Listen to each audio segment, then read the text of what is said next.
Lichess Study. In this video I am going to show you how to use the Lichess Study feature. This is a shared analysis platform offered by the Lichess website. I have been used this feature to conduct online lessons for my students. So far this is the most effective chess coaching platform I have been worked with. If you are new to this channel, click the subscribe button so you don't miss out on future tips, and click the bell icon so you get notified about future videos.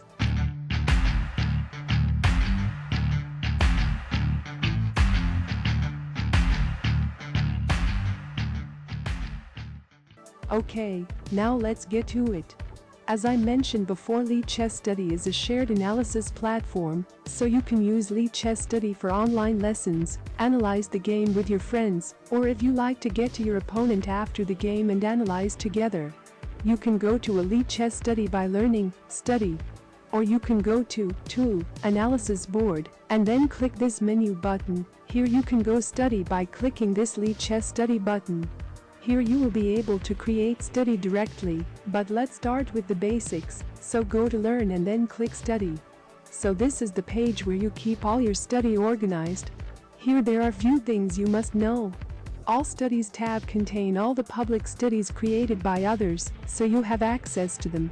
The studies you create will be in this My Studies tab. The studies I contribute to tab contain the study in which you are a contributor. These studies created by someone else, basically your chess coach, and they put you as a contributor, so you can contribute to the study, so only them, and you have access to those studies. Then all studies you have created are divided into My Public Studies and My Private Studies. Then if you have any favorite study, you can add it to My Favorite Studies. Okay, now let's see how to create a new study by click this Create Study button in the right upper corner. Here type a name for the study. Let's assume you are gonna conduct an online lesson for your student. Here if you put visibility as public, everyone has access to this study. This is a private lesson, so put visibility as invite only, so you and only those you are invited have access to this study. Here in computer analysis, you can control computer analysis. It's better if you put computer analysis for only me, otherwise your student will be able to use the computer analysis. Then active chat for the member, so you can communicate with the student. In Opening Explorer, you can restrict Opening Explorer access. Here I put only me. Now you can start the study. Here every lesson in our studies divided into chapters. Here put the chapter name. I name this chapter as the endgame. Here, you can put variant, the orientation of the board, and analysis mode. In analysis mode, here I put normal analysis. In the Editor tab, you can manually input the board position. Here I put the white king on c1, the pawn on c3 and the black king on f8. Here put which side has the move, white or black. If the castle is allowed in the position, check those 4 options.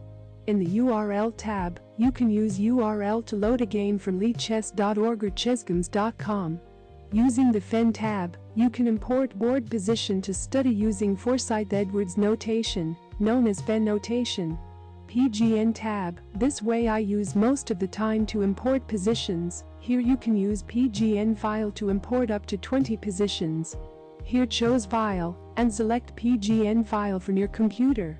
Now click Create a chapter. Here you see 10 chapters are created because in PGN file there are 10 positions. Here you can edit each chapter by click this editing button.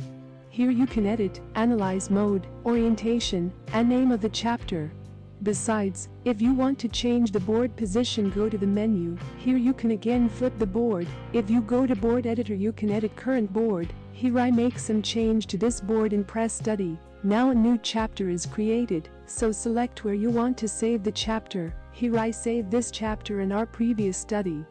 You see that the news chapter is created at the end. Now let's see how to add a student or students to the study we created.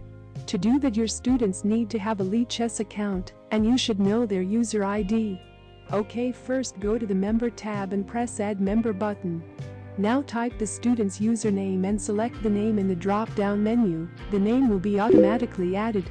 Now make him contributor. If you are conducting an online class, it's easy if you make him a contributor, so that he also able to make the move on the position I share.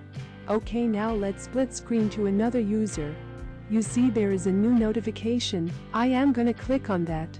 It's the invitation. I am gonna click on that. You see now both screens now have two members. Okay, now let's see how this works. I made him a contributor previously, so if I move anything on the board, it will automatically be moved in his board. And if he moves something, it will automatically move in my board, so two boards are connected. Now let's just remove him from the contributor and see what happen. You see if I move, nothing will happen in other board, so two boards are disconnected. Okay, now let's make him a contributor again. I like about Lichess Study is there are a lot of features to make you comfortable. First, here you can add a comment to any move. To add a comment, just right click on the move and add a comment, or click on the comment button on the below and add a comment there. And as usual, Lichess give you the benefits of multicolor annotation with arrows and circles. Right click for green circles. Right click drag for green arrows. Right click plus shift for red circles. Right click plus shift drag for red arrows. Right click plus alt for blue circles. Right click plus alt drag for blue arrows. And also, right click plus shift plus alt for orange circles. Right click plus shift plus alt drag for orange arrows. Another interesting thing in Lichess Study is, everything you did is saved. If you are learning or giving lessons, everything is automatically saved to your study. Now I'll show you a very useful feature if you are giving the lesson. There is a puzzle mode in Lichess Study. Let's just start a new chapter by clicking Add a New Chapter button. Then let's import a PGN file. Now the PGN file is imported. Now in the analysis mode, select Hide Next Move. Now click Create a Study. Now let's split screen to other user.now. You see that on my screen you see the notation, but in your student screen, he doesn't get to see the notation. Here also you can edit the study parameters by clicking the menu button. And another thing is you can download study as a PGN. Just click the share button. Here you can download study PGN or chapter PGN. And also you have study Erlang chapter URL, which you can share with others and ask them to join. And also there is a link to embed this chapter on your website or blog, or you can export the current position as pen file. By clicking this ink button, you will be able to change anything while others remain in the same position. Here see if I go back, other users remain in the same position. If I sync back, it will automatically sync to the last position. So that is all of the Lichess Study features you should know. Did you enjoy this video? Click subscribe now to see my future videos. We will be back again with another interesting video about the Lichess website.